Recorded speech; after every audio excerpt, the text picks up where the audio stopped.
My name's Paul. I have been working with cranes for, I think, a year short of 50 years.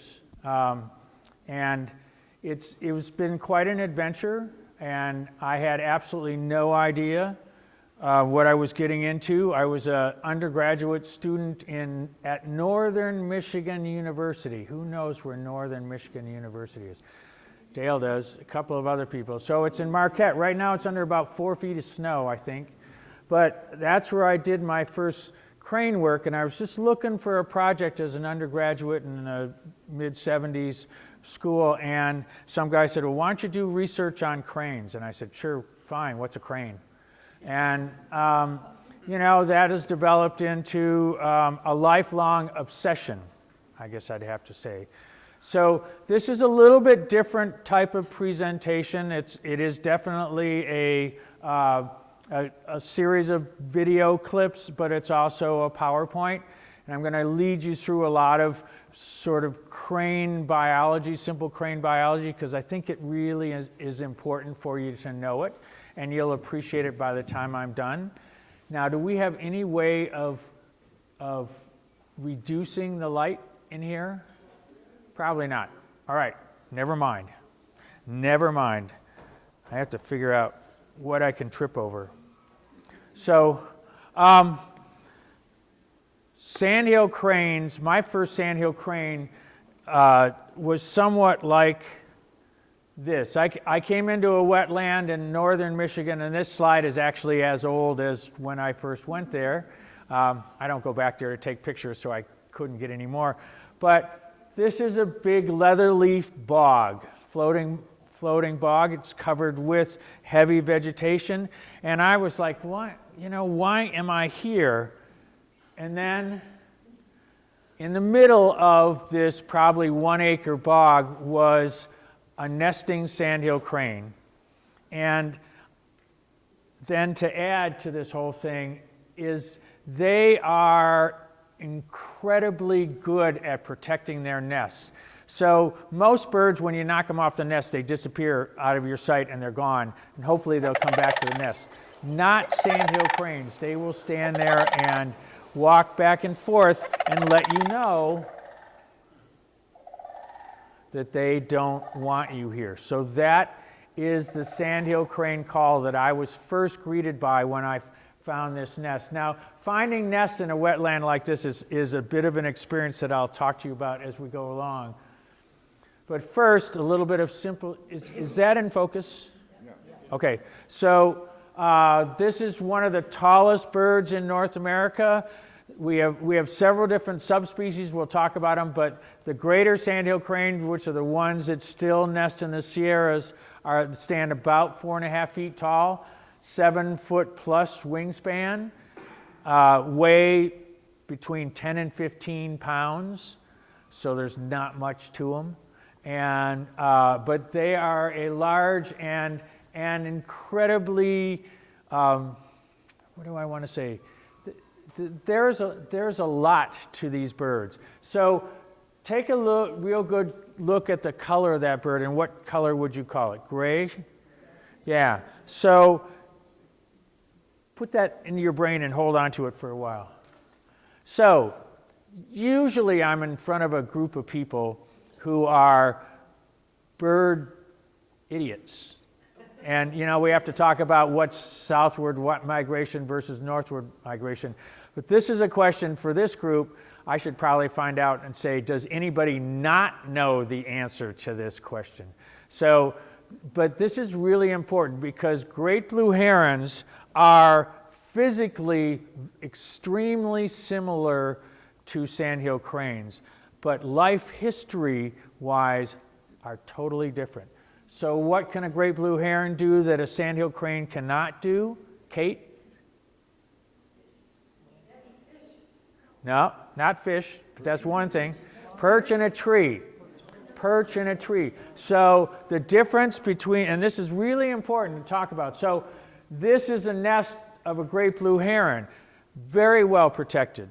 The youngster's up there with the parent, and everything's all set up, and they're ready to go. I'm going to actually see if you can slide up a little bit, and then hit that button. That's going to be easier I feel like I'm blocking people's view.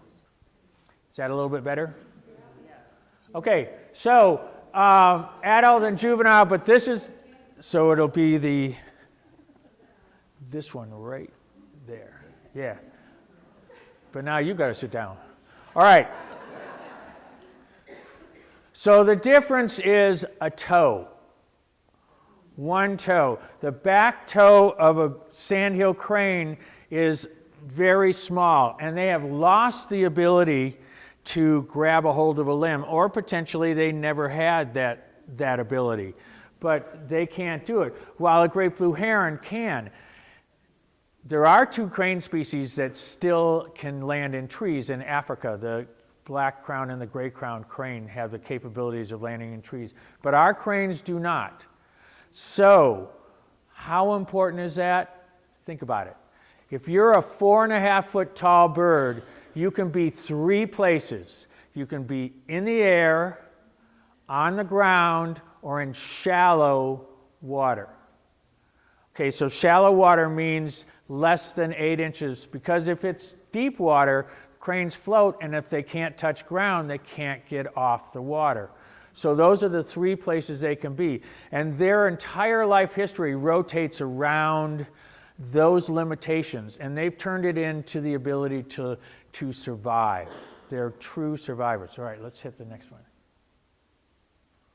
So this is a sandhill crane foot. You can see that small toe in the back is basically nothing. The only time I've ever seen them use that is when they're pulling themselves up on ice. They use that back toe to be able to pull themselves up. Okay, next one, Ted, if you can. So where do they nest? Well, you saw that first picture was a leatherleaf bog. Now this is in northern Michigan, but it's not that different from what we have in the Sierras. So this is a sphagnum bog, and this is a floating mass of moss and all sorts of other things. The trees that are growing in there are what we would call, back there we call them tamaracks. They're, I'm not sure what the other name for them. I don't know if they grow here at all, but they are capable of growing, and you can see that arrow points to where the nest is. So this is the type of habitat that sandhill cranes want to nest in. Let's hit that next slide. So this is a very obvious one. Again, a floating mass, and you can see all the water around there. So we hypothesize, us biologists love to stick our necks out, but we think that cranes that didn't nest on islands didn't last very long. So that the ones who nested on islands said, hey, this makes a lot of sense. Let's do this every year, and maybe it will work. So that's where you usually find them. Next slide, please. There's one right in the middle. So let me give you a little bit of a scenario. What's it like to find a crane nest out in some place like this? Well, I took a picture of this guy only because I knew where he was and I could climb a tree and take a picture of it. But otherwise, you have to walk on these floating mats in hip boots or chest waders, and you sink in 3 to 4 feet every step. It's kind of like running hurdles in sand. It's absolutely miserable, but it works great for cranes because we would be considered a mammal predator, and we can't get to their nest. Okay, next one. Okay, so what's it like to search for a crane nest? I just told you. So give me the first picture. We do a lot of pre-work. Sandhill cranes have certain types of calls that allow you to locate them at a distance. And this is my assistant Dave, and I think this was day 1, was probably the second or third nest that we'd found that day with all of our pre-work, and we were very excited. Okay, next slide, please. This is nest number 4, 3 weeks later. After walking endless numbers, you can see how big these wetlands are, and back and forth and back and forth. So why is this so hard? Because the bloody cranes will sit on that nest until you're within 15 yards of them, or even closer. I used my golden retriever, who was very well trained and not interested in hurting the bird, but his presence really would help too, because the crane wouldn't know what was going on, but it would run from any one of us. Anything we could do. Of course, now we do it with helicopters and drones and all sorts of stuff. But back in the olden days, we did it on foot. Yeah, Dave's never let me forget how miserable that was. All right, next slide, please. Okay, remember that crane that was gray at the beginning? So this is an adult sandhill crane. You'll notice the red on the top of the head. That's a sign of a mature adult. And the size, that's a juvenile, probably a month old. So how did this bird become brown? Yeah, so cranes, sandhill cranes, do something quite marvelous called staining. Next slide, please. And see if you can hit one more time, see if it'll play it. So watch this guy. He's basically digging into mud that has ferric oxide in it. How they know that certain places have iron oxide, we are not sure, but you can see how they paint all around their bodies. And they don't paint each other, they only paint themselves. Very interesting behavior. There's only one or two other birds that do anything similar to this, and none of them do it at the level that sandhill cranes do. By the way, Nina Faust, if any of you love to go to videos, look for her last name, Nina Faust, up in Homer, Alaska. Fabulous videos that she's taken at her house. She's really, really good, and it's fun. But you can see how they paint themselves. They can't paint from the middle of their necks up, so that remains gray, but everything else will turn a deep chocolate brown. I've seen sandhill cranes in Florida, Michigan, Montana, Alaska, Colorado. Every single one of those places, the cranes painted themselves or stained themselves. Every single one. We'd love to know why. We have a lot of hypotheses. It could be because it's part of the mating that happens, because it happens in the spring. The parents teach the young how to paint. It becomes a behavior that the young pick up from their parents. It may be as for some reason they are able to do it for camouflage. We're not quite sure. It also might be because of bugs. Yes, ma'am.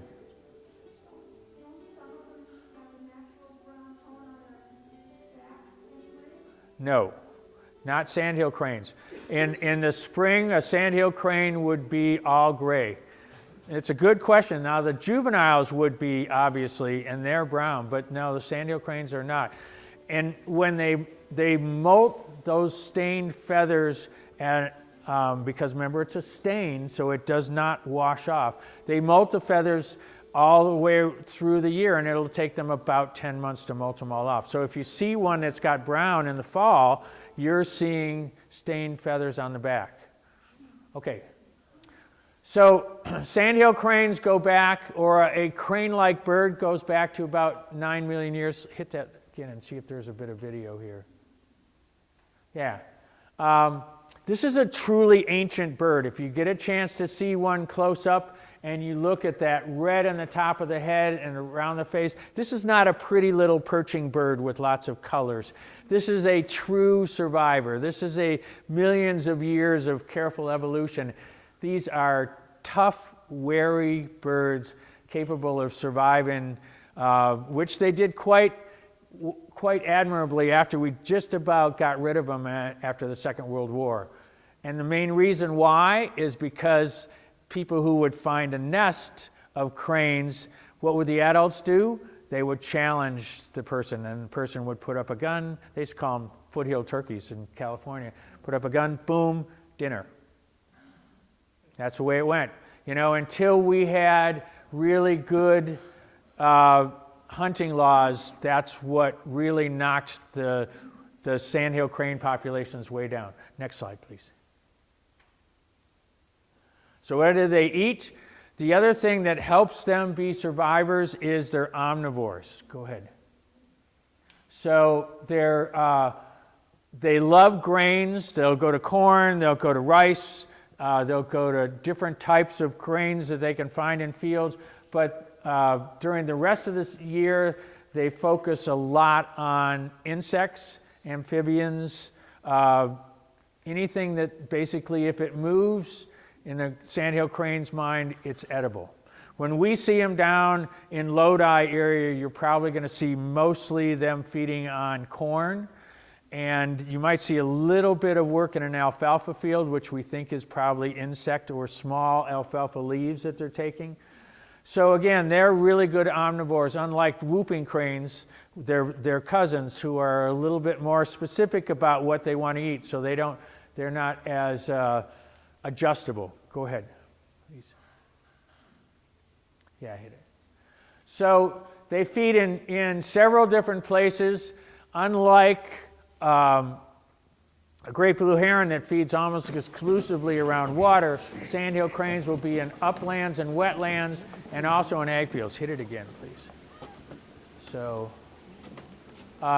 you'll notice that movement through here, and you think, why is he in that type of shallow water? Well, a lot of the places where they end up, the ground is so hard in the summer, the only way they can get their bills through the dirt to find rhizomes and other types of things down in the ground or worms is to have some moisture in there. So some of their feeding is done in places like that upper slide, but they love corn. Okay, go ahead. Let's do the next one. So we've established the fact that they breed in wetlands, and actually the nest can be right in the middle of trees. It's really fun to watch these guys navigate, coming in like a helicopter and dropping right down through the trees and dropping right down to their nest. They lay 1 to 2 eggs about the size of your fist, and typically the eggs will be 2 days apart, and as soon as the first egg is laid, incubation starts. Both the male and the female incubate, and then the eggs are gonna hatch 2 days apart too. So that actually creates a little bit of an issue. But I want you to look at the color of this crane. This is in Wisconsin, and this is a huge grader, probably a male, but you can't really tell. You can't tell a male from a female. But you see how brown he is. Really spectacular painting. But he will be this color gray come the next January or February. Okay. So they're monogamous mostly. The cranes are, well, to put it bluntly, they're very much like people with wings. As long as they're successful breeding and they like their mate and nothing happens to their mate, they'll stay together. If a mate disappears, they will find another one. So they don't mate for life. But monogamous mostly, we like to think that their fidelity, especially for the migratory ones, is going to be really good. It's not always the case.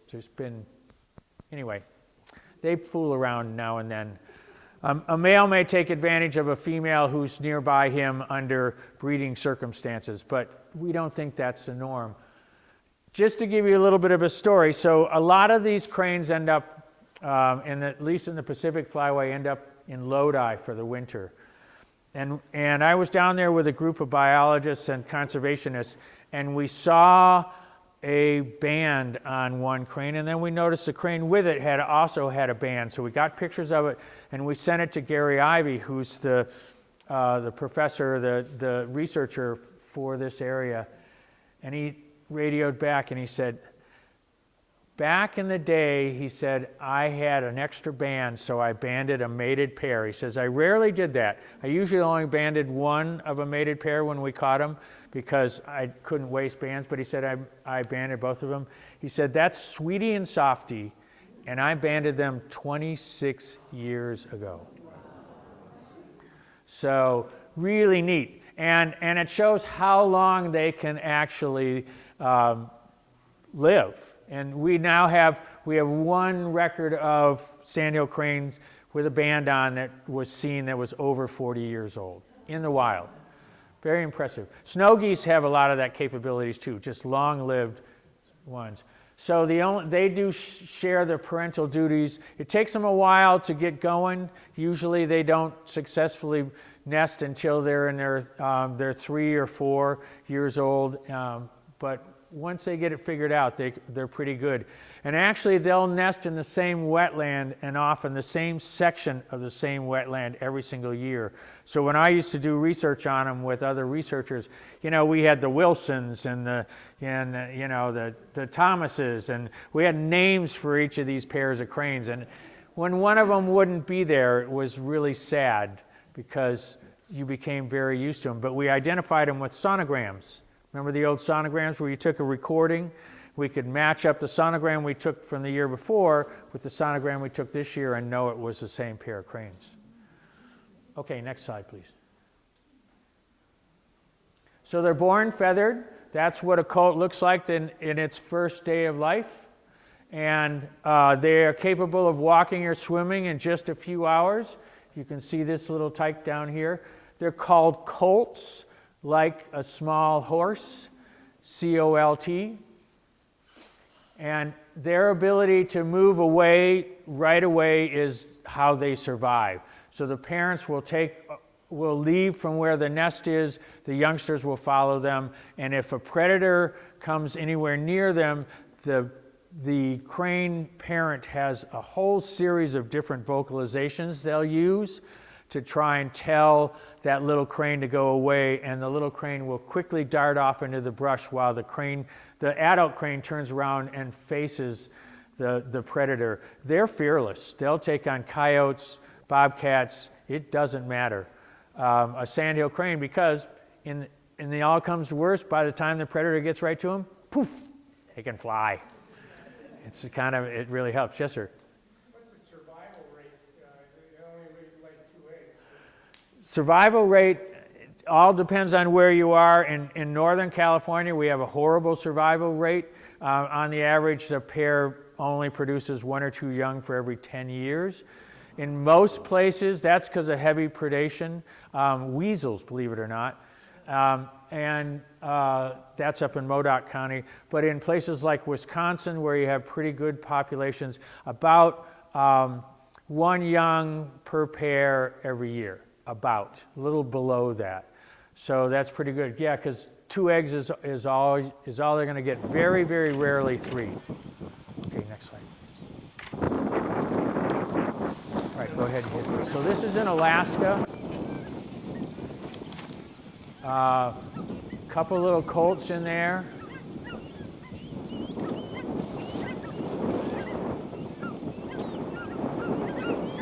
So this little guy is the youngest. This guy's probably a day or 2 older. You notice the fratricide, the sibling rivalry, is instinctual, where the sibling comes over and beats the pulp, tries to beat the pulp out of the other little crane. This is why I can tell I've got a good audience, because most people look at that and giggle. Ha ha, isn't that cute? And you're thinking, no, he's trying to kill his brother. That's not so cute. But it just shows you how the survival mechanism is, I need all of my parents' attention so I can get rid of my sibling. Kind of just like our siblings thought, when they were young. But it works. Go ahead, hit it, next one. So oftentimes you'll just have 1 young for the parents, for the 2 parents, especially for greater sandhill cranes, which I'll explain the difference in graders versus lessers soon. Very typically just 1 young a year. Okay, go ahead. So this is when we were banding this young crane. So this crane's about 3 to 4 weeks old, and this gives you just a little bit of an idea. Here we are, a bunch of adults standing there with bands. We just let go of this guy, and this crane is not backing off. Now, he did not move the whole time. He just screamed at us the whole time. So they're tough birds, relatively fearless. I mean, they'll take on any predator. Okay, Yes, ma'am. So going back to the sibling rivalry, does it happen very often where one sibling kills the other sibling? Or does the parent prevent that by keeping them separated?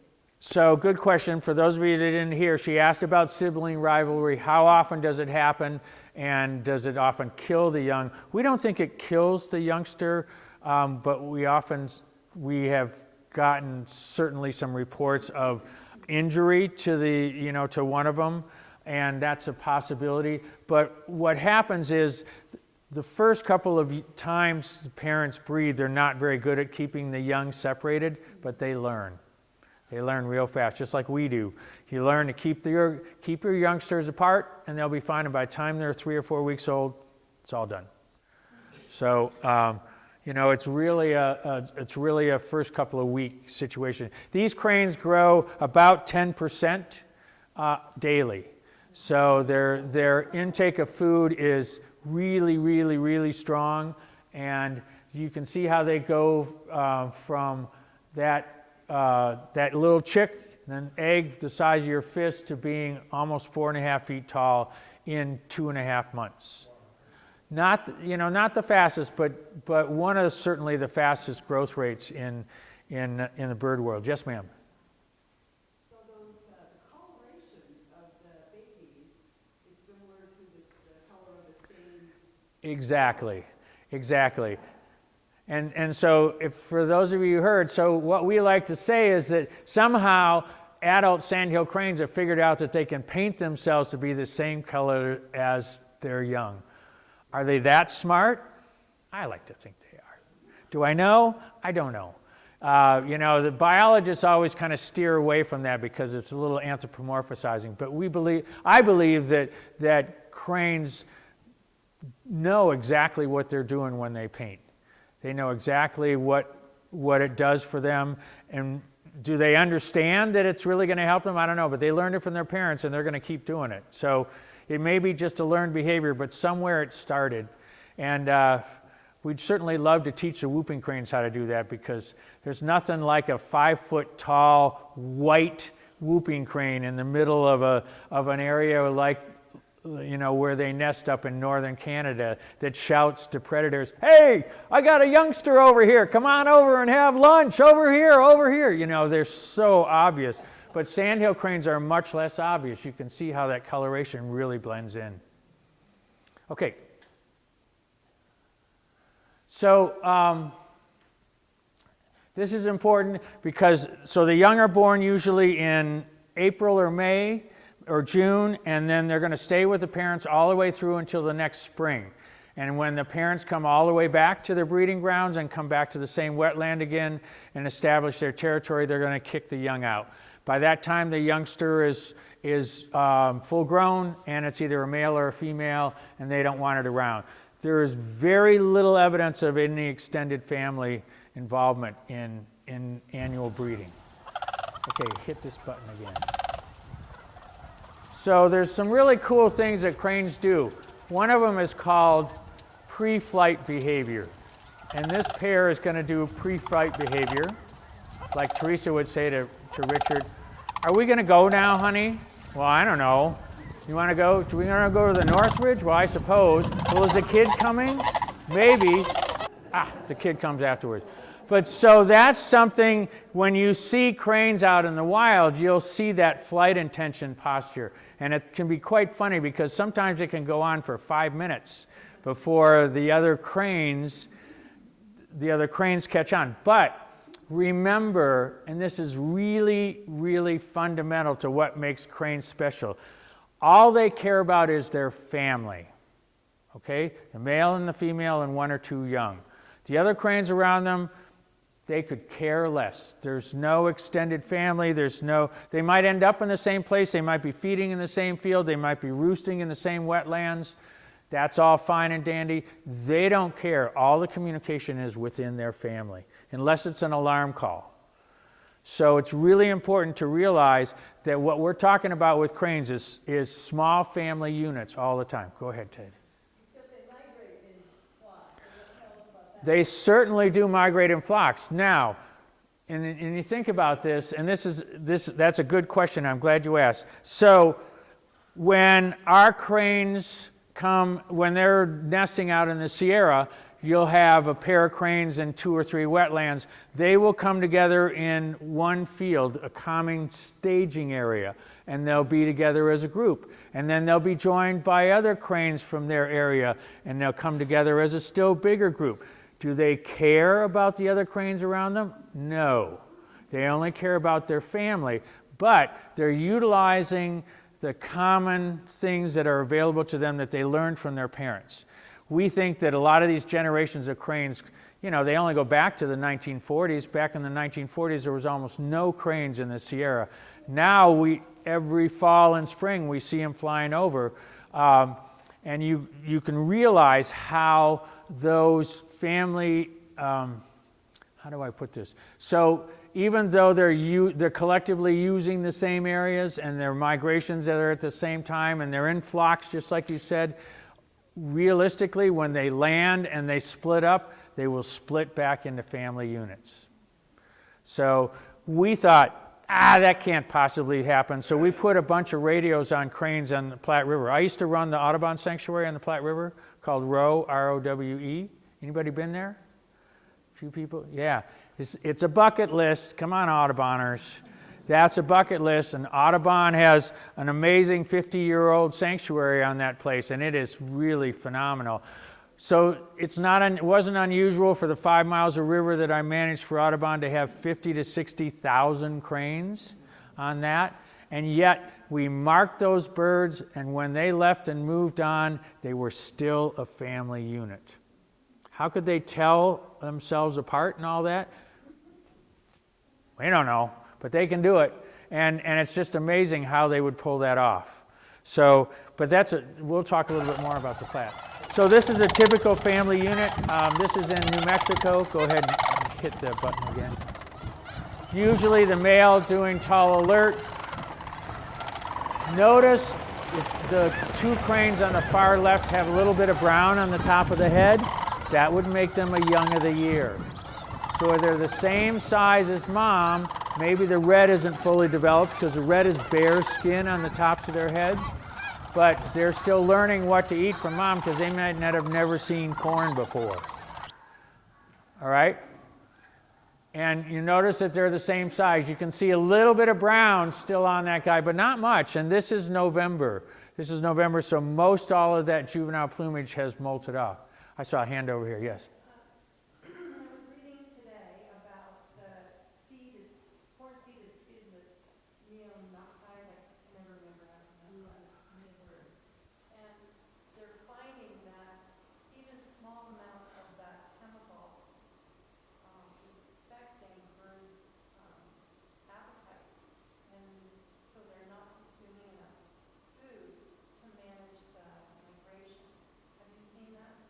So I can't answer that question directly because I've never did any research or I've never seen any research on that. I know that some of the work that we do with cranes is to teach them not to eat corn because the corn has often got all sorts of chemicals in it, and we try and take them away from that. It also is really hard on the farmers to plant rows and rows and rows of corns and to have a bunch of cranes follow behind them, eating the corn kernels out of the ground. But, you know, as far as your question, I am not familiar with any research on cranes dealing with that, but I'm sure there is. The crane populations in my lifetime, which is 70 years, has gone up by a factor of 60 to 70%. During that period of time. So when I used to see 600 or 1,000 birds, they now see 60,000 birds. So the numbers keep going up. I'm sorry? Except for Northern California, which we don't fully understand. Modoc Refuge is constantly working on that, and it has not been easy for them to try and figure it out, but their production is really quite low. Sorry, I had to adjust my hearing aid so I could hear you. All right, let me move on. Let's hit that next one, Ted. Okay, so Sandhill cranes nest throughout most of North America. But remember, it's just going to be where there's wetlands. So it's not going to be everywhere. So this looks like, there's 1 million cranes that nest through here. Yeah, but they were few and far between. You would have to look really hard to find them. But there are 2 species that we should be concerned about. There's actually a third, but we're going to kind of ignore it. And more or less, all the graders nest south of the Canada border, and all the lessers and the Canadian subspecies nest to the north. The only difference between these subspecies is size. So it's not a big deal, but you can find them all the way through. This is where I did my initial work here. We've got them in Colorado, Montana, Wyoming, Northern California, Oregon. So there are cranes around different parts of the country. Where you won't find them is south of here during the summertime, except for there's a non-migratory population in Florida. Okay, next slide, please. So this is part of the Pacific Flyway, and I wanted to show this because this is where the greater sandhill cranes breed. It's kind of hard to figure this out. This is more or less probably the Chico area, and this would be certain parts of the Sierra, and then through parts of Oregon, and a little bit of Washington, and then up in BC. This population of greater sandhill cranes is probably less than 10,000, and it's threatened in California. So they've become less numerous all the time, primarily because what do we keep doing with good land in the Delta area? We farm it and we put houses on it, right? But you know, if we don't like what a farmer does and we think that habitat should be available to cranes, it's up to us to get that land and to put it in protection for cranes, and not tell the farmer, well, you should grow corn instead of almonds or something else, or wine grapes, because they're trying to survive and it's their land. So you can see the tug of war that goes on back and forth. But most farmers really like cranes, and they're not really a problem for farmers in this area. Next slide, please. So the calls. Now let's get into some of the stuff about cranes that are really interesting. So that call that you heard in different parts of the slide is really interesting. And what happens is the larynx comes all the way down the neck, and then it curls around the sternum right in through there, and it actually becomes part of the sternum, and that gives it that rattle sound. And this is one of the calls that I've never really met any type of researcher or ornithologist that can imitate an adult crane call. It's just, we don't have the capability of doing it, but they're fascinating calls. So the tones are different. The males deeper. The juveniles are like teenage boys. So as they are now getting near their wintering grounds, and you hear one of them call, you'll hear the male go, ba-da, ba-da, the female go, ba-da, ba-da, and then you hear this, be-dee-dee-dee-dee-dee-dee-dee. That would be a juvenile, and the voice has not changed yet. So it's kind of neat, but it just takes a little bit longer for the calcification to finish. All right, next slide, please.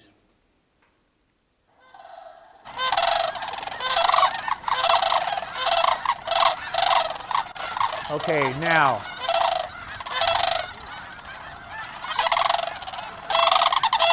male, female. This is a unison call, and I'll explain that in a little bit. This guy here is doing what we call, this is a ruffle stretch, followed by a bow stretch. He's basically telling those other cranes off with an up yours. This stuff happens all the time when you're watching cranes. Let's see if you can back that up and hit it again. So if you can back it up one slide. Yeah, let's run it again. Okay, now, you can only tell a male from a female when they're calling.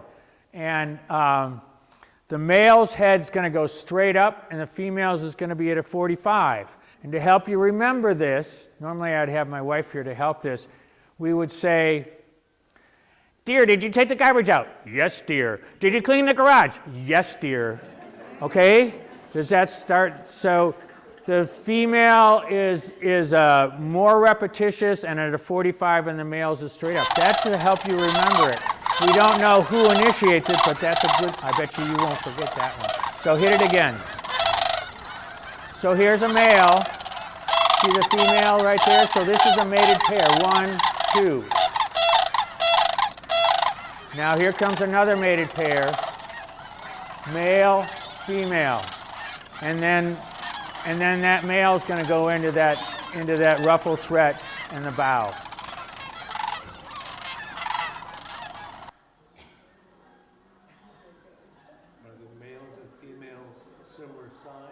They are similar size. Yeah, so he asked if they're similar size. Usually the male is bigger than the female, but not always, and so it's not definitive. The only way to really tell what a sex a crane is to take it, flip it over, part its anus, and look for the tiny little secondary sexual characteristics in there.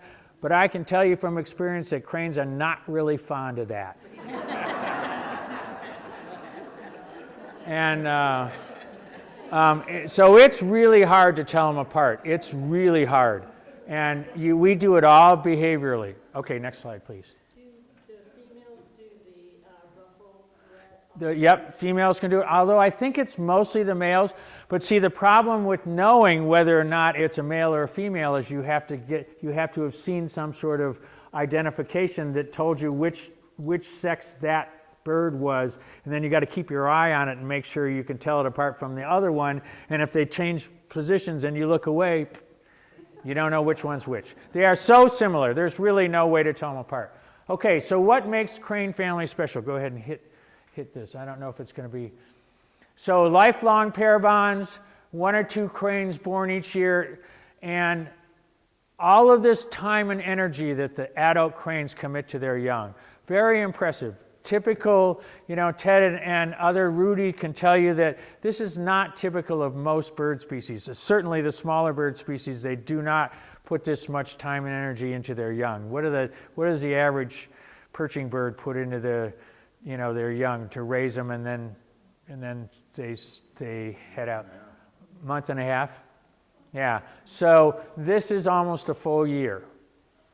And it shows by the results that they live a long time and successfully for a long time. Okay, next slide, please. Do the adults do any feeding of the babies, or they're on their own to find their own food? They show them what to eat, but they don't really feed them. The youngsters, once they're mobile, are capable of figuring out, of taking things and eating it. The parents will grab something and show them, but then the young are to follow their lead.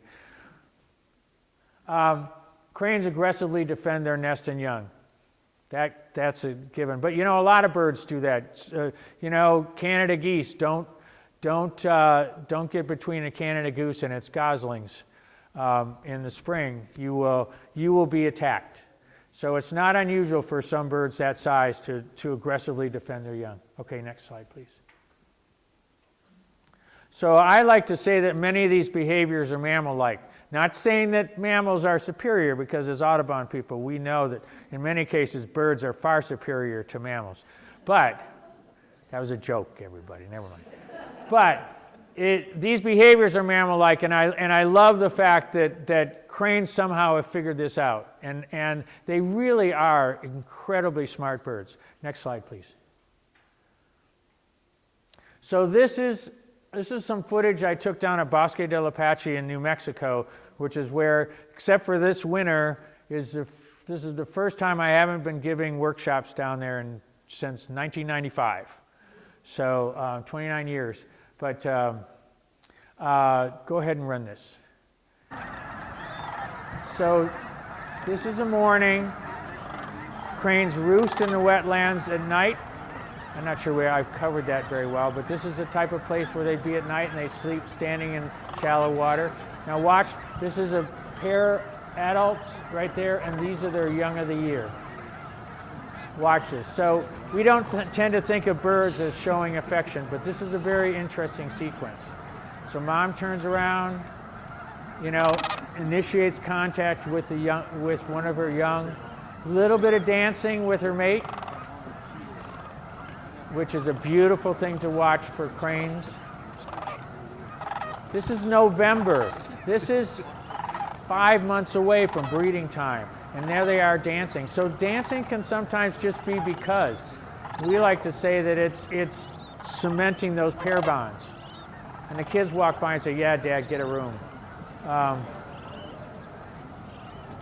But it's just really interesting to watch that behavior and realize that this is an early morning on a wetland in New Mexico. Oh, and that bow with the head down, that's utilizing that red head to let cranes know what's going on. So I just thought that was a very interesting little tidbit of video to show some of the activity that is not that unusual to see. Yes, ma'am. What did you mean by showing the red head? Okay, and I'm glad you asked that. So the red head on the top of the head is bare skin, and they can flush it full of blood for both positive and negative reasons. For example, if you're my mate and we're going to be getting ready to nest in the springtime, and we're dancing and you're laying eggs and we're building the nest and all this stuff, both of us will flush the tops of our heads brilliant red by gorging it full of blood, so it's really bright.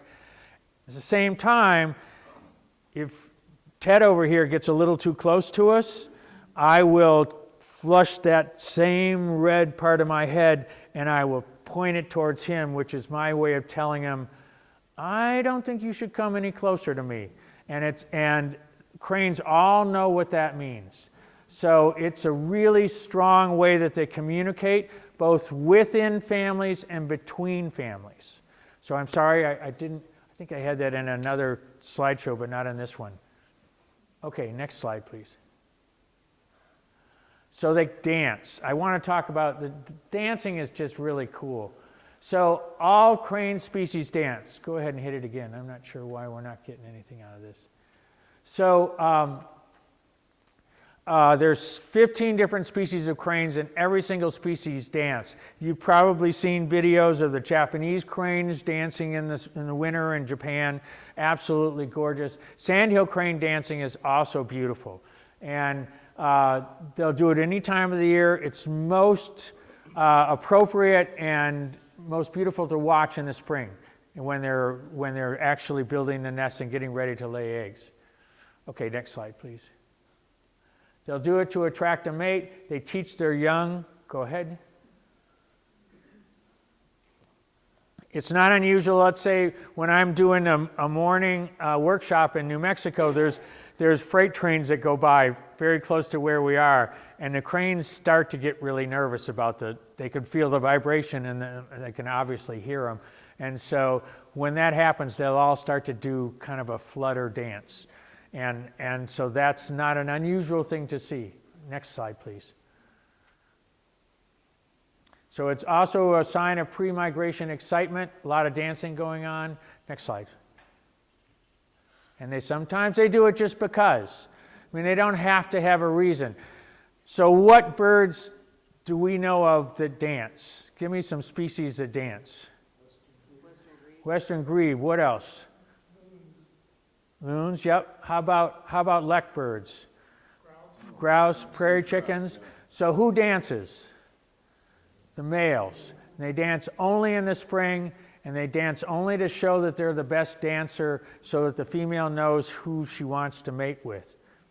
Very different from what we see here.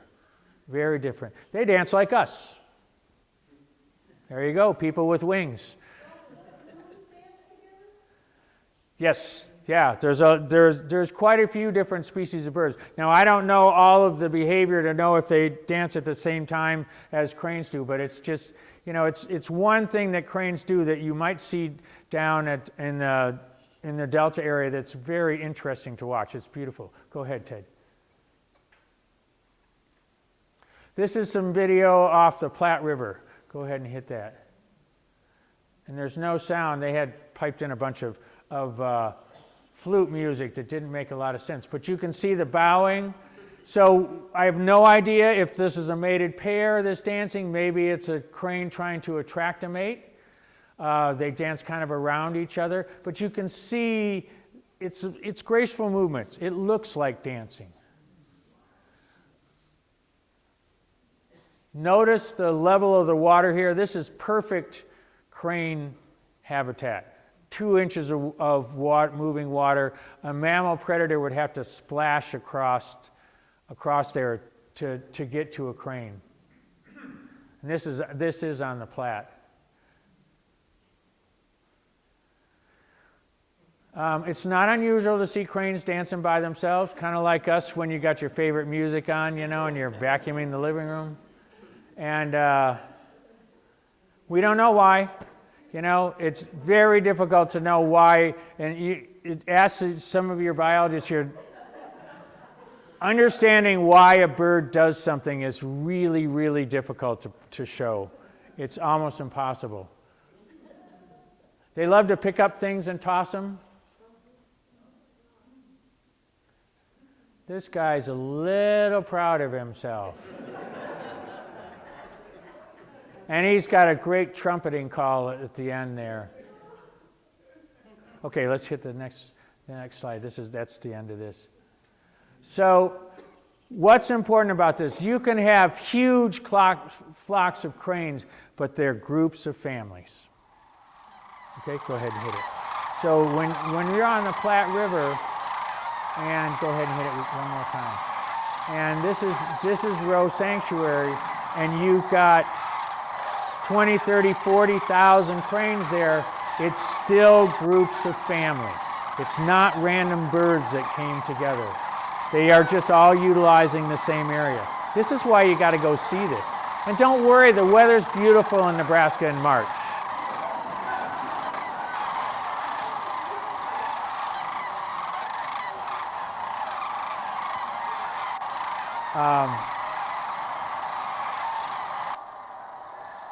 So in my 11 years at Rowe Sanctuary, let's go ahead and hit the next one. In my 11 years at Rowe Sanctuary, it was a 100-degree month. The warmest weather I was ever in the month of March was 83, and the coldest was minus 17. So that's the variation you can get in the month of March. It's a tug of war between winter and spring. It's a really cool time to be there, quite dramatic. So this is an adult sandhill crane in the fall in New Mexico. Go ahead and hit that one more time. Again, the red head, the white cheek we don't fully understand. As Ted and I will tell you, it's a sign of wisdom and maturity. Isn't that right? And Rudy, Rudy, forget it. But you can see the gray color. So gray color, long legs, red head, white cheek, not always. Okay, and this is a greater sandhill crane. This is a very large crane. We have lessers that are here that come from the Homer, Alaska area, and they're going to be a full foot shorter in height, but anatomically they'll look exactly the same. So you can see them both down in the Lodi area. Go ahead and let's hit the next one. It's in the late fall, so it's November. So it's molted off the stain and they... Yeah, and so good point. So her point is, why was there no brown on that crane? Usually there's some remaining stained feathers on the side of the body, but not always. They mature and molt at different rates. There's no standard. It's not unusual to be in early October to be on down in Lodi and have cranes come in that are almost all gray and other ones that have come in that are still almost all brown. You get that much variation. They don't restain until when? Spring. Okay. Yes, sir. Yeah, kind of throughout the summer, we've seen here large flocks of sandhills flying. Are they just going from the highlands down to the wetlands, or do they migrate all year, or how's that work? So that would be, they don't migrate all year, so they're only going to migrate spring and fall. There's a possibility. So one of the things that I didn't have time to cover everything, but when a young crane reaches the end of its first year, it's back at the wetland with its parents, and the parents will kick it away. They don't want it around anymore. And those non-breeders group together into what we call juvenile delinquents. Basically, they're fully grown, not sexually mature, they don't have a mate, and they don't have to breed. So they get the whole summer to kick around and have a good time. And those may be what you're hearing fly over, because that would be a bigger group. But also you can get groups of cranes that'll band together. But if there are young involved, and that usually starts about June 1st and would go through until the middle of August, those parents are not going to leave those young. They are not going to do it. So your breeding birds are going to stay, they're going to stay with their youngsters. Good question, though. Good question. Yes, sir, in the back. Where did the name Sandhill come from? Oh, the name Sandhill. We don't really know. There's sandhills in Nebraska, and there's sandhills in Texas, and there's sandhills in Florida. And these are geographic areas that are named sand hills. So we don't really know. They used to be called little brown cranes. When Audubon named them and did his drawing of them, he called them little brown cranes. And then somewhere the name Sandhill crane came in. But I've searched for it and I haven't been able to figure it out, where it came from. So people in Nebraska are very proud of their cranes because they get so many of them in the spring, so they like to say, well, they came from the sandhills of Nebraska. And I'm like, no, I didn't. Sorry. Did not. So what's so special? Cranes are all about family. Let's move through this quick. One or two young, they show affection. Go ahead. They breed in the same wetland and often the same section of the same wetland every year. So they're very true to fidelity about that. Go ahead. They follow the same migration routes. They utilize the same. So when you're used to seeing them, when you see them come off the hills, you might be seeing the same birds every year. Because, you know, some might be over where I am, over Greenhorn, while some are going to be further over by, you know, further up on the other side of Nevada City. And I wouldn't hear your birds and you wouldn't hear mine. Go ahead. Staining their feathers and dancing. Really cool stuff. Go ahead. Longest lived, and go ahead. They're just plain cool. Sorry. These are really interesting birds. You know, like anybody else, I learned to bird, and I'm not a very good birder. You know, I love seeing beautiful birds and enjoy feeding them, and used to be pretty serious about my birding. But people say, why did you work on cranes? And I said, well, I don't hear very well, and I don't see very well, so I went after the tallest and loudest bird I could find. And it worked. Okay, next. And there's actually a whole, let's hit the next slide. There's a whole community of crane people all around the country. So there's 3 non-migratory populations of sandhills. One in Florida, called the Florida Sandhill Cranes, and then Mississippi Sandhill Cranes, and then in Cuba. And they've become so used to people and people so used to them. This is not an unusual sight for those non-migratory populations. You're not going to get close to a migratory crane like this. This is only the non-migratory ones because this is their territory. It's their area, and you know, they live here too. Somehow they figure it out. Yes, ma'am. They do nest in people's backyards, and especially in Florida where the habitat's really disappearing. This, unfortunately, since we don't have Wi-Fi, I can't do this, but if you have a camera and you can get a picture of this, this is a wonderful little video where somebody in Florida pulled up in their driveway playing some wonderful music, and there's a pair of cranes dancing in their front yard. And they're dancing to the music, and the person who took it, it's just a fabulous piece of video. You couldn't have planned it if you tried, because they're wild cranes. You know, and she just had on the right music, and it's just wonderful to watch. But I can't pull that off here. Okay, let's go ahead and hit. I'm pretty sure that's it. Oh, wait, a couple more. Yeah, that's it. Okay, so if I've got somebody that can control the lights, we're just about a little over an hour now, and we have time for questions. How do you guys do? Yeah. Okay. Yes, ma'am.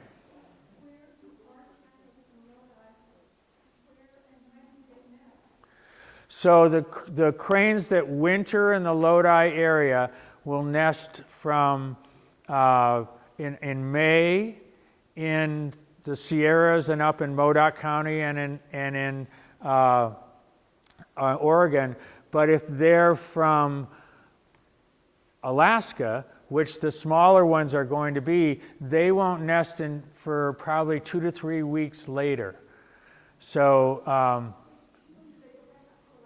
yeah, they go back up to Alaska. So we have lessers that come down from Alaska, and we have graders that are in the Sierras and parts of Washington, Oregon, and they come together in Lodi. And that's because this is the habitat that they need for wintering grounds. They have food, they have water. Cranes can actually handle winter just fine. They just need food, and if food gets covered up by snow, then they need to move. But if things stay open, there's no reason that cranes need to come any further south than where they are. And even though this Lodi, say, is the typical wintering ground, we're now seeing them stay further and further north every year as the climate change happens. We're seeing them both come in later, leave earlier, and oftentimes not make it all the way down to Lodi. You know, they'll end up in different parts of the Central Valley. Yes, sir? Are the cranes that we're seeing here seasonally, like in spring and fall, are they just local California cranes that are going up in Sierra? A lot of those are, yes. And you can see them in Sierra Vista and other parts. You guys probably know that area better. But they nest up in wetlands up in those at about 5, 6, 7,000 feet. You said they're in the Sierra, is that what you meant? Yes. Wetlands? In the wetlands of the Sierra. Not a lot of them, but some. They used to be called foothill turkeys, and they were hunted by the miners quite intensively, which you could understand why, that they fetched a tidy sum of money. And now that population is coming back quite nice, and I know that in different parts of the Sierra Valley you can see them, and not unusual to see them. I would say, so you want to wait until the youngs have hatched, so probably mid-June until 1st of September would be the best time to see them. So July, August, yeah, Sierra Valley. And they breed as far south as Bridgeport Reservoir. Yeah, as far south as Bridgeport Reservoir. So people who know the Sierras better would be the folks to ask about that, because I don't know. I'm just kind of a crane guy, expert. I know lots about their behavior, but not where to see them. Yes, ma'am. Are they still hunted in some states? Good question. Are they still hunted, she said. So there are 4 states where they are not hunted, and that would be California, Oregon, Washington, and anybody know the 4th? Nebraska, I heard it. Nebraska's number 4.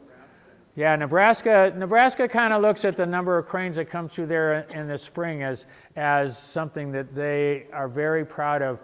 But also they don't get many cranes in the fall, so they just said, we don't want hunting in the fall. You can hunt them in the Dakotas, you can hunt them all through the prairie provinces of Canada, and you can hunt them through most of the western states. Hunting cranes in Texas is a big deal. New Mexico also. I'm not a fan of hunting because you're actually breaking up, lifelong pairs. But cranes are extremely hard to hunt. And if your average crane weighs 15 pounds, I can tell you that the breast muscles are not much bigger than your 2 fists. And there's quite a drumstick.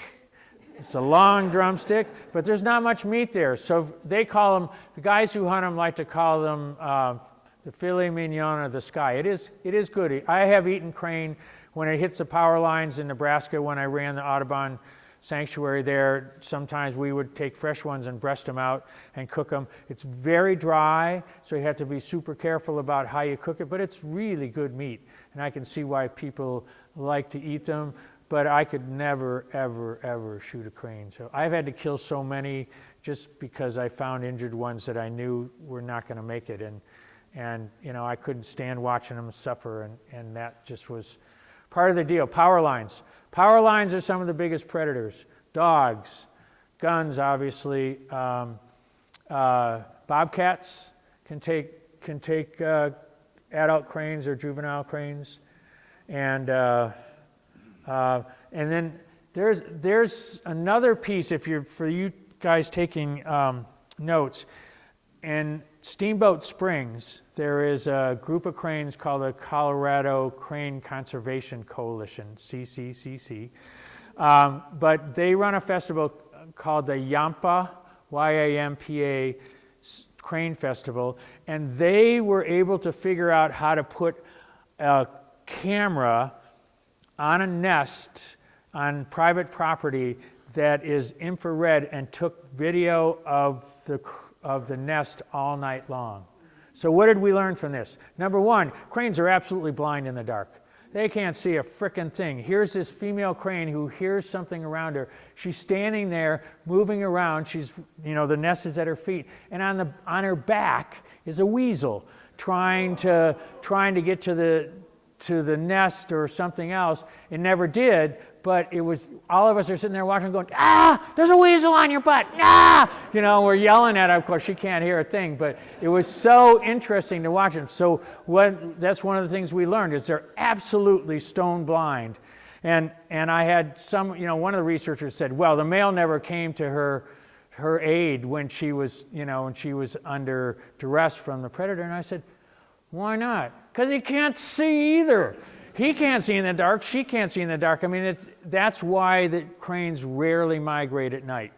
You almost always we hear them in the afternoons, mid-afternoon that's why. They want to put down, have a worm cocktail and talk about their day, and they're quite settled and ready to go. So they roost quietly in wetlands on one or two legs every night. But they need to be in that shallow water. That's where they're safe from predators. Other questions? Anything? Yes, sir. You talked about the family groups and how they kicked out the ones. How do they recognize their progeny from quite a few years? Okay, it's a great question. So he asked whether or not a pair of cranes can recognize progeny from previous years. So the only way that we would know this is through 30 plus years of putting bands on cranes in south central Wisconsin. The International Crane Foundation did this so that they could actually identify individual birds, because otherwise we'd have no way of knowing what that bird is. But they all had color bands on their legs so we can tell them. And there have been a couple of instances where young from previous years were allowed near the nesting parents, and actually there's even some times when they kind of interacted with them, but it is the true exception, not the norm. So we rarely see, you just don't see 3 adults and a young. You see 2 adults and 1 or 2 young. That's almost all you ever see, but it's a great question. And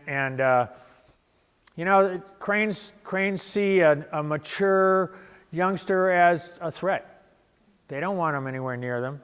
That's a threat to their young. Yes, ma'am.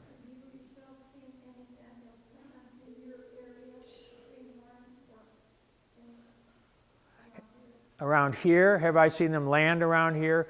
I have not. What's the nearest you guys have seen cranes to here? I'm sorry? The wastewater treatment plant? I mean, it's possible for them to... One. Yeah. This would be an unusual place for them to want to land. This is not crane habitat. It's not open enough. We have too many tall trees. Yes, ma'am. Why did you say that a non-family adult crane is a threat to the young? Would they actually try to kill some of the youngsters, or what? Would they? Or I don't know, but adult sandhill cranes are very, very, very territorial. When they stake out their territory and they're guarding it for their nest and for their young, they want no other cranes anywhere near them. To them, anything except for their family is a potential threat. Okay. I don't know how they would know that or what, but it's just, and I think this level of territoriality is not that unusual in certain species, both mammal and bird. So, yes, ma'am. You said that they will eat other birds' eggs Yep. when they're young. Have you seen that? Can you tell us about that? So when the young, especially we see this in Alaska when it's 24-hour daylight. So the lesser sandhill cranes are actually hatching by the third week in June. Okay, so do the math. Third week in June, let's see, they need 2 months and a bit to become fledged. So third week in June, third week in July, third week in August. By September 5th, they're headed south. So they're taking anything that they can eat. And same thing, you know, in that part of Alaska, everything is breeding right then. There's birds' nests and there's birds' eggs and there's all sorts of stuff. And cranes are not the least bit shy about grabbing young birds, you know, perching bird. They'll raid a nest, they'll raid for the eggs, they'll take snakes, frogs. If it, like I said, if it moves, they'll eat it. Do they take So- their own species? I'm sorry? They take their own species? No. No. No. And I don't, you know, that's a good question though. I don't know what happens if you would have a youngster who was very small who got away from its parents and over into another crane's territory. I don't know. That's a good question. Back in Wisconsin, where I was talking about all those banded birds and how we knew that there was a little bit of affinity for other members, you know, every once in a while a past family member would be allowed in. One of the things we learned is when I started working on cranes, we thought you'll never have a mated pair of cranes in a territory smaller than a square mile. Now we've got them nesting 20 yards apart and where their populations are really dense. Boy, have we learned. We watched this population just explode. I mean, there was no cranes. If any of you are Aldo Leopold fans, which is a marvelous, marvelous naturalist writer, he spent time in Wisconsin and he talks about how the loss of the crane call would really mean that their wetlands were not healthy and were going to die because they were so rare when he was writing his books in the 1940s. Now there's cranes everywhere and there's whooping cranes there. So we've reintroduced whooping cranes on the East Coast and they're actually breeding in Wisconsin. Barely successfully breeding, but we're trying. No whooping cranes here in California. So it's a good question though. So thinking through on your North American map, the whooping crane, which the population now, the population of wild whooping cranes is about 600 birds, 575. When we were young, it was between 15 and 20. Okay, so that was in the 50s, and it has now grown to right around 600. And they spend the winter down in Aransas area, Port Aransas, Corpus Christi area of Texas, down along the coastal areas, and then they go north up to one breeding area called Wood Buffalo Provincial Park between Alberta and the Northwest Territories. A really good friend of mine just published a book called Into Whooperland, Whooperland, and he is a magnificent wildlife photographer. And if his name is Michael Forsberg, F-O-R-S-B-E-R-G, really tremendous book. He did some research and photography on whooping cranes and pictures that we've never even dreamed of seeing. And it's really quite exceptional. So if you really like cranes and you're interested in whooping cranes, I suggest you get his book. It was just published in August. Into Whooperland, Michael Forsberg. So. I'm sorry if I missed if you said this, but what was the low population number of the Sandhills and what is the population now? So, good question. We don't fully know. We think the population of sandhill cranes we don't know about California, but in North America, all I can give you is an example of what I know. We think the numbers were quite low, but when I worked on them in Michigan, I saw 6,000 cranes in a staging area that had come down from Michigan, Wisconsin, Minnesota, and then collected in this place called Jasper Pulaski. The last time I heard that area, their fall numbers were between 60 and 80,000. So they had multiplied by a factor of 10. Now that's between 1975 and now, so over a 50-year period. But that's a conservation success. It's pretty neat. And the only thing is that, of course, now there's a lot more people interested in hunting. Now, I wouldn't say there's a lot more people. There is interest in hunting them. And they've started to open up hunting areas, but there won't ever be on the West Coast because we don't have that many cranes. Other questions? I see people getting ready. It's 8:30. Now, we're doing a field trip in February. So I don't remember the exact date, but I believe it's a Sun. It'll be listed in the next feed, the other field trip. Next and feed. also on our website. Yeah.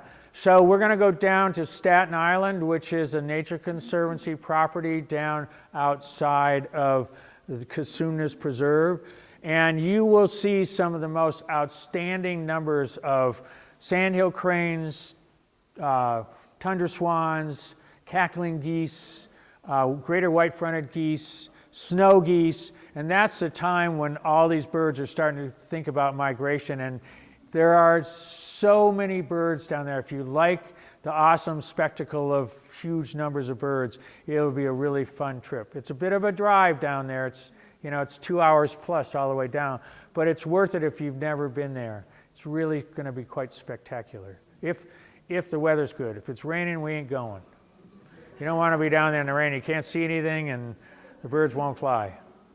So I'm going to be around for a little bit more if people have questions. Yes, sir? You mentioned about them getting together and staging and that kind of thing. Can you explain a little more about that?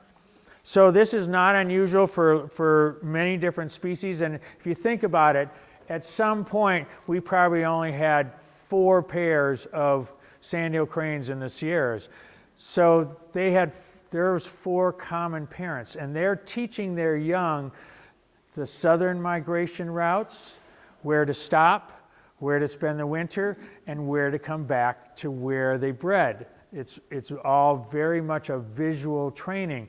And so if we started with just those 4 birds, hypothetically, then each of those families learned essentially the same routes and the same spots to stop and about the same timing. So cranes learn everything from their parents. They learn their migration route, they learn what to eat, they learn everything from their parents, and they remember that stuff. And so that staging then, when it's about time to start coming together to head to their wintering grounds, they will collect in the same fields that they learned from their parents. And each time they get a little further away from the breeding ground, that group of cranes gets a little bit larger. And it happens. It's really neat to watch. I'll have to tell you, one of the most exciting things that I've ever did was this would be the end of February in Nebraska, just about the time the cranes are coming up. Now, cranes are lazy flyers. They want a tailwind, and they want things to help them rise up. But on a good south wind afternoon in late February, we used to stand at the edge of the sanctuary. There's not too many trees in Nebraska to block your view, not like here, or hills. And you'd look to the south, and everywhere you could look, there were lines upon lines upon lines of cranes coming, just materializing out of the south. It was just so cool. You could just feel the energy. And the local farmers would talk about how much the cranes meant to them, because that meant spring was finally frickin' here. They'd had enough for the winter. And these are guys who would calve, in the farm next to us, they calve in February and March. They'd be out there 2, 3, 4, 5 times, and it would be, 5 degrees outside, really cold, and they just loved it when the cranes would show up. I have so many questions, but if a young crane, like maybe flying age, 2.5 months, 3 months, is orphaned, is it out of luck because you said they learned so much from the parents, or can it learn by just I, Close to family group, other family groups? it could. I'm not sure about that age, but certainly we've had cranes that left with their parents and something happened to the parents, or they easily got separated, and then they just took up with whatever cranes they found. And the way we found this out most often is whooping cranes coming south with sandhill cranes. Something happened to the whooping crane. Parents went one way and the young whooping crane got separated, and it spent the rest of its life, or most of its life, with sandhill cranes. Because that's, it kind of say, wow, these birds are kind of like mine. I'm gonna follow these guys. They know what's going on. And so that's what they did. So I don't know about the really young ones. They're pretty vulnerable. We call them bobcat brunches, because they're so easy for bobcats to catch and take down, and there's enough to eat. Predation is bad. All right, everyone, thank you so much.